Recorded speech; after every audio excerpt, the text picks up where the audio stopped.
В Магасе состоялось селекторное заседание комиссии по региональной политике ПАО «Газпром» под председательством заместителя председателя правления и руководителя комиссии Виталия Маркелова.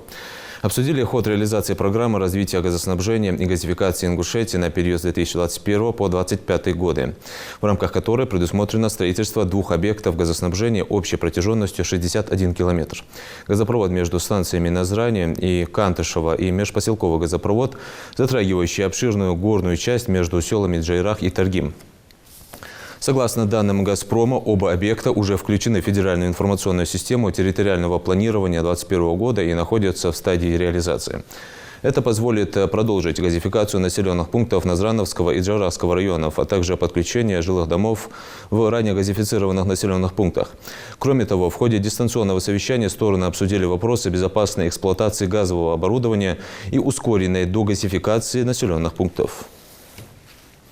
Благодаря работе ПАО «Газпром» уровень газификации в республике на сегодняшний день составляет 85%. Газифицирована практически вся территория республики.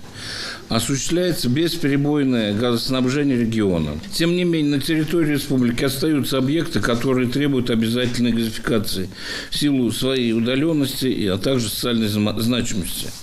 Указанный вопрос планируют снять в далеком будущем благодаря программе развития газоснабжения и газификации республики на период 2021-2025 годов, в рамках которого планируется построить на территории республики свыше 60 километров газопроводов, в том числе более 50 километров газопровода на территории горного района республики, что позволит привлечь дополнительные инвестиции в развитие Джайрахского района, увеличит туристический поток.